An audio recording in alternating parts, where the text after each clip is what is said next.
La frase de Estrabón, según la cual antiguamente una ardilla podía trasladarse de una punta a otra de la península ibérica sin tocar el suelo, ha viajado a través de los siglos y llegado hasta nuestros días, hasta nuestro paisaje de hoy, abierto y desolado, sin que sea posible ante su contemplación atribuir verosimilitud a aquellas palabras.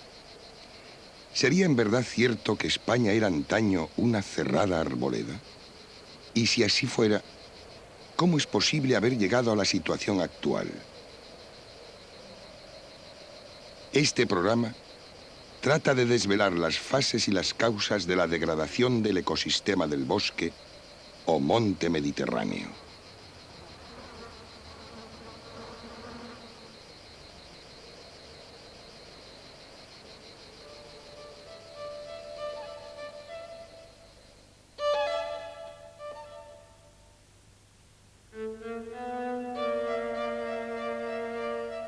Exceptuando algunos enclaves como zonas de montaña, partes rocosas o suelos salinos o muy pobres, la célebre frase es bastante exacta. Un tupido boscaje cubría el solar ibérico. En él, sobre un denso sotobosque, se yerguen las formaciones arbóreas, básicamente de encinas en lugares de climas duros y de alcornoques en climas y suelos más benignos, todos ellos acompañados de espeso sotobosque. Estas formaciones representan el llamado climas del bosque mediterráneo, al que habría que añadir los pinares y acebuchales del cinturón litoral de la península. La antigua unión de la península ibérica con África, junto con el proceso de evaporación del Mediterráneo y de los fenómenos glaciares, provocaron que numerosas especies vegetales lograran afincarse en Iberia, dotándola en la actualidad de un valor botánico excepcional.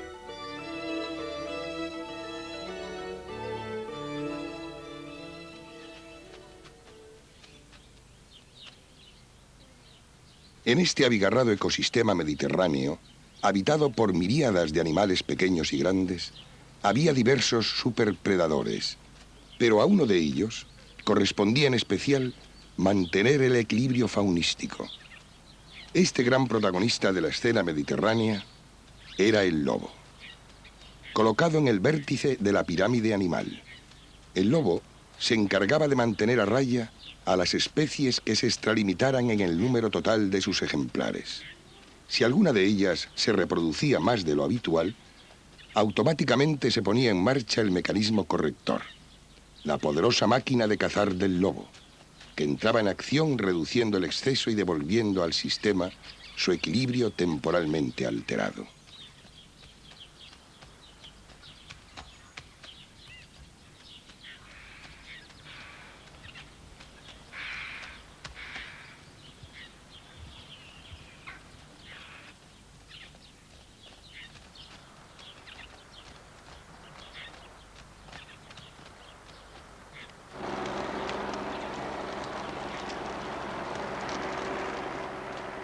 Pero desde que el hombre se asentó en el solar Mediterráneo, comenzó el talado del bosque, inicialmente a golpe de hacha y de fuego, más tarde mediante el uso de maquinaria pesada.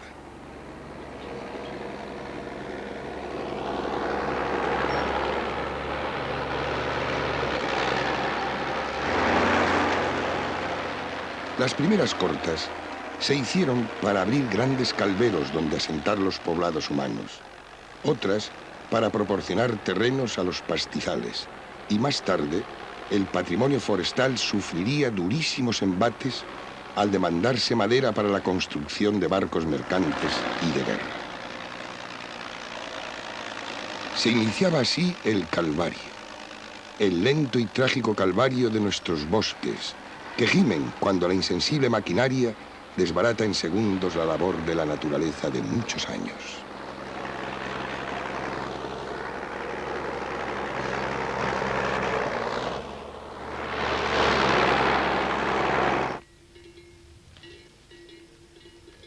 Una primera fase de alteración del bosque original fue la dehesa, el clareo del bosque para la creación de pastos y el mantenimiento de rebaños. La dehesa ha sido, sin duda, una de las formas más inteligentes y estables de transformación del primitivo boscaje, ya que combina la presencia de un buen número de árboles con el ganado doméstico, permitiendo además el desenvolvimiento de la fauna salvaje como la cigüeña común.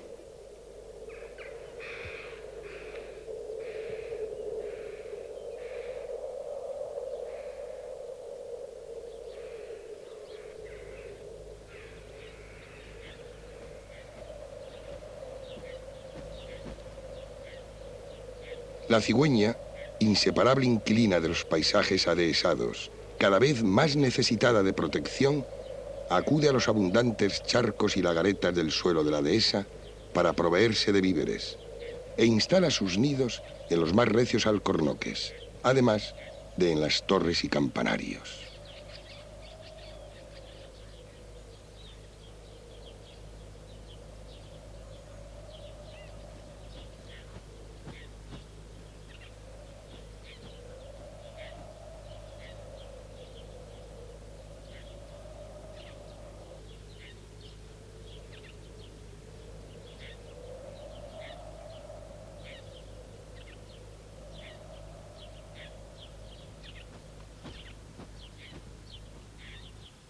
Mas no siempre el primitivo bosque fue adehesado, sino que las continuas talas condujeron a la siguiente etapa del proceso de degradación del ecosistema mediterráneo: la maquia o chaparral.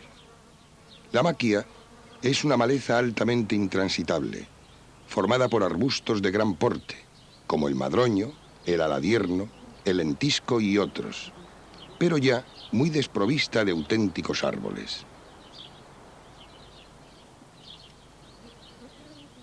En esta densísima maleza del Monte Alto ha desempeñado una crucial importancia el modesto conejo, auténtica piedra angular del entramado ecológico mediterráneo. Sobre él convergen los intereses y los apetitos de la práctica totalidad de los predadores ibéricos.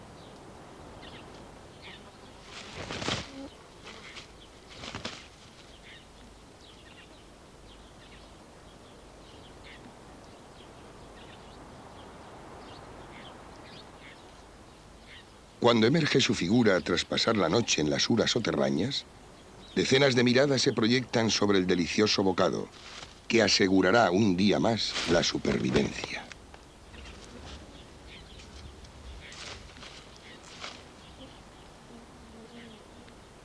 Los mamíferos carnívoros, las rapaces como el ratonero, lo más selecto, en fin, de la fauna ibérica, se alimenta del conejo y a la vez impide su reproducción explosiva.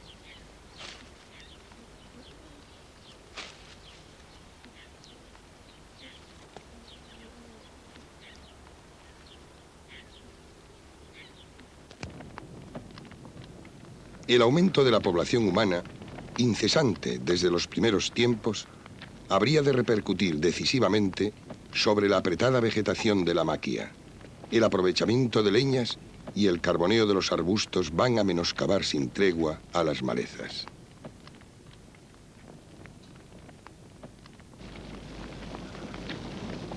Y aparece también un elemento de importancia decisiva en la evolución histórica de los parajes mediterráneos: el fuego.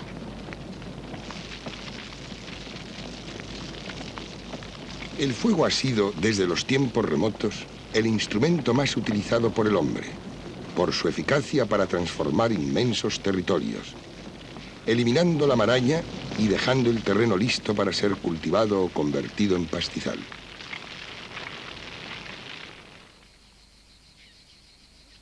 Pero el fuego no afecta por igual a todas las especies vegetales.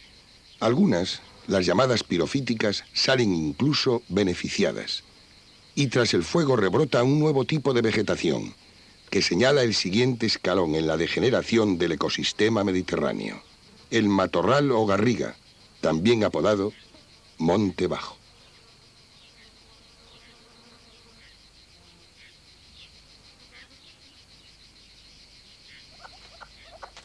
En el ambiente del matorral menudea la perdiz, arraigada usuaria de las extensiones del monte bajo, La perdiz es, además, la pieza de caza menor por excelencia.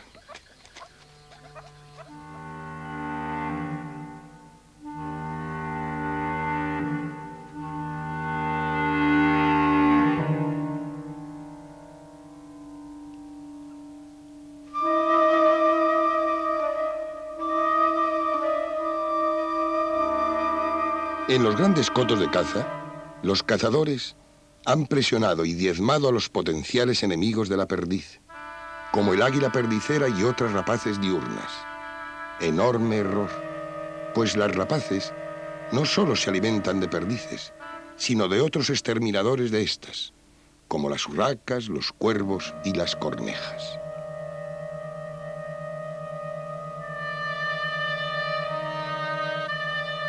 El aumento demográfico provoca que el matorral sea nuevamente objeto de transformación, apareciendo en el horizonte los dos grandes motivos impulsores del proceso, el pastoreo y la agricultura.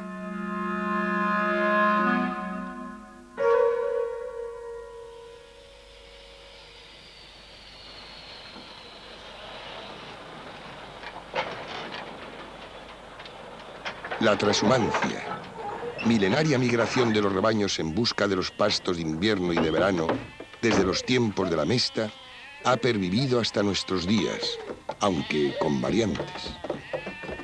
Los ganados trashuman parcialmente en ferrocarriles especiales, que les sitúan a unas cuantas jornadas de su destino, los puertos de montaña, donde aguardan los pastos tiernos de verano.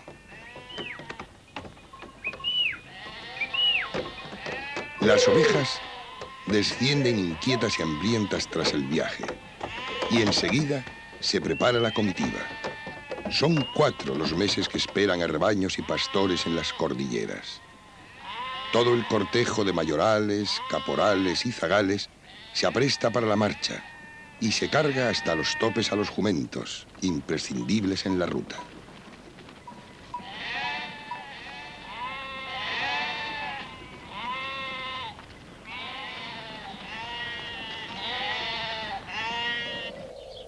La Mesta movía un enorme conglomerado de intereses. Hasta la propia fauna salvaje no era ajena al cíclico trasiego de centenares de miles de cabezas. Los lobos seguían de cerca esa apetitosa caravana, que 2 veces al año agitaba el polvo de siglos acumulado en las cañadas, y era preciso contrarrestar su amenazante merodeo con una sólida punta de mastines.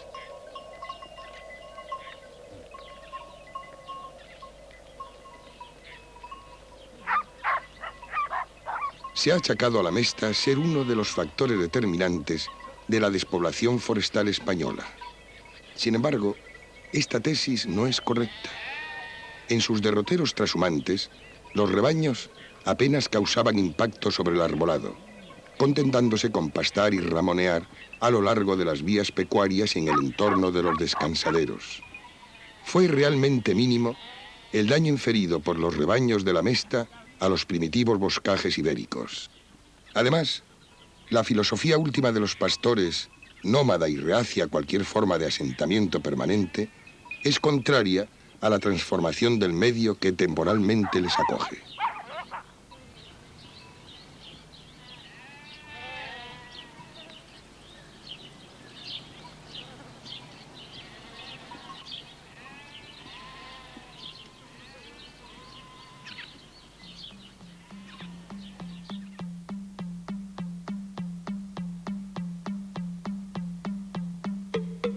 En cambio, a la agricultura corresponde la mayor cuota de influencia en la alteración de la superficie del territorio. Bajo su impulso, millones de hectáreas de monte silvestre fueron desforestadas y roturadas, trepando los cultivos por las laderas hasta el límite de las posibilidades agrícolas.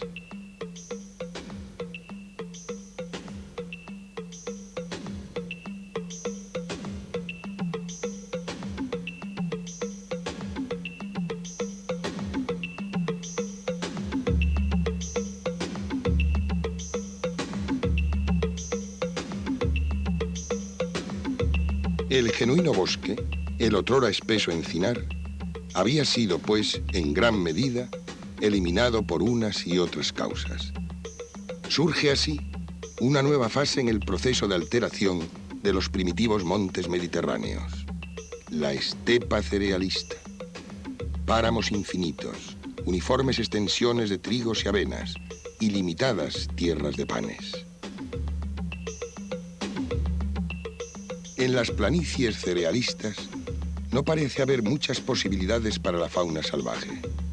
Sin embargo, estas llanuras suponen un biotopo adecuado para ciertas especies, querenciosas de los horizontes sin límites. Los campos de Panyevar son el lugar idóneo para las aves estepáreas, como la abutarda.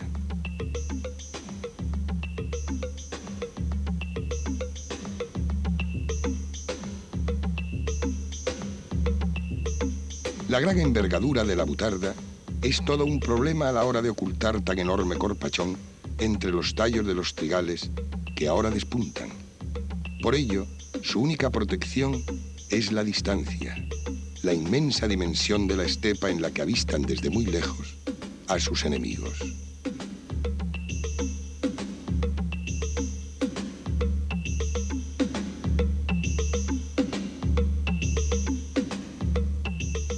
Pero tal estado de cosas habría de acarrear otras consecuencias nada favorables para la vida silvestre.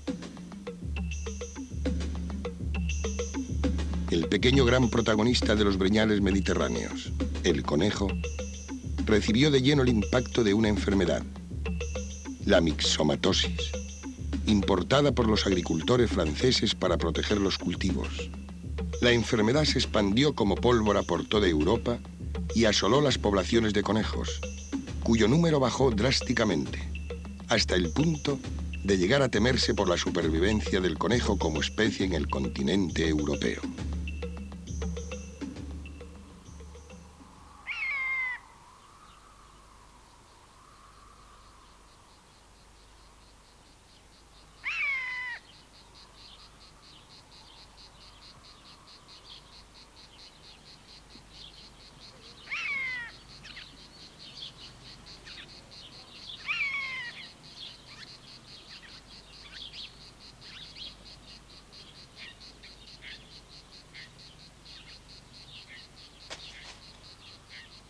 Las secuelas de la enfermedad del roedor para la rica y abigarrada fauna mediterránea han sido desastrosas.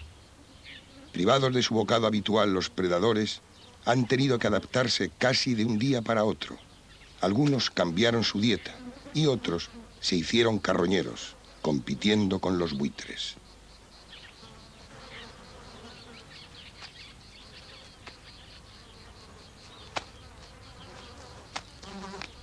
Los más altivos habitantes de la Iberia montaraz, como el águila real, han venido a menos, obligados a abastecerse de una manera vergonzante para su linaje. Pero no pierden por ello su orgullo, confiando en que vuelvan tiempos mejores, como aquellos cada vez más lejanos en que los campos servían de encinas y arbustos y se hallaban cuajados de presas. Pero no es fácil improvisar en la naturaleza. Algunas especies han logrado a duras penas adaptarse, pero la disminución del conejo y la mengua de los enclaves primitivos han asestado un zarpazo decisivo, brutal, a nuestra fauna. Y como bien saben los habitantes de los pueblos, los campos se han vaciado de vida y llenado de silencio.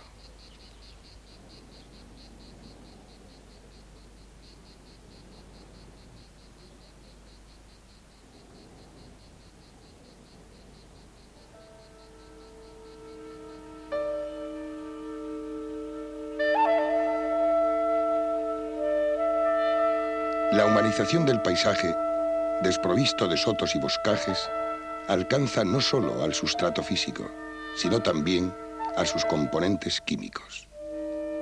El príncipe de los cazadores de la estepa, el halcón peregrino, al devorar presas que hayan ingerido sustancias tratadas con pesticidas o herbicidas nocivos, puede incorporar el veneno a su propio organismo, sucumbiendo o quedando afectada su capacidad reproductiva.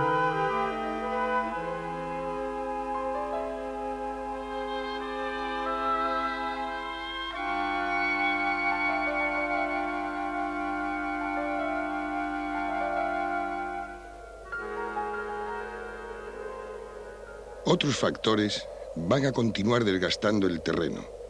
La excesiva presión agrícola sobre la tierra, los aterrazamientos de montes con maquinaria pesada, los incendios, la eliminación de la cobertura arbórea de cerros y montes, la desaparición de sotos y riberas, todo ello merma las defensas naturales del suelo, que pierde sus amarres vegetales y con la lluvia deja escapar la nutritiva y fértil capa de humus.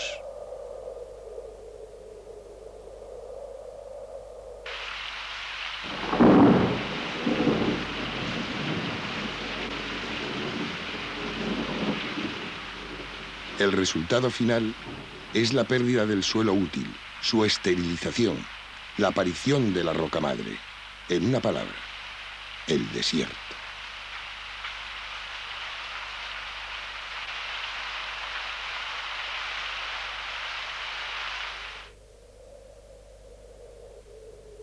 En los desabridos parajes resultantes no tiene cabida el lobo, el señor de las espesuras mediterráneas. Incompatible con la invasión humana que transforma sus dominios, abandona los campos roturados y los últimos ejemplares se retiran a los apartadizos, a los últimos baluartes sin conquistar.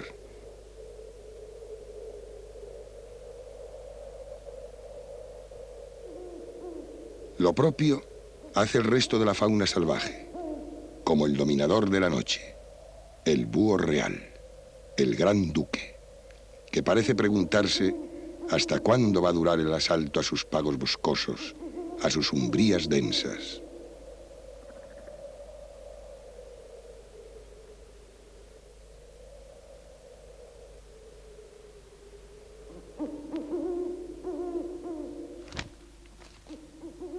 La jineta, el silencioso merodeador de las tierras ibéricas, también adaptado a ellas desde que llegara de los países africanos, también se cuestiona por qué escasean tanto las presas antes tan abundantes.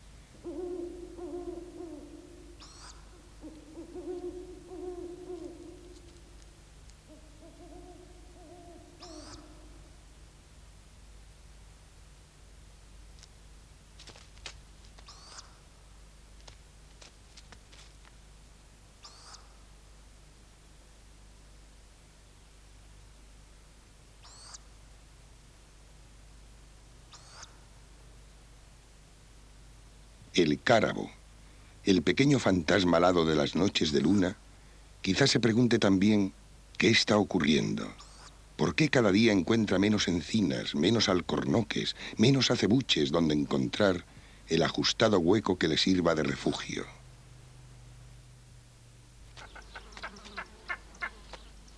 Por contra, tras la desaparición de la gran fauna predadora mediterránea, medran otras especies, como los córvidos, una fauna secundaria que acompaña al hombre en su incansable labor colonizadora. Pero el proceso que lleva al hombre a transformar todas las superficies vírgenes se vuelve a la postre contra él.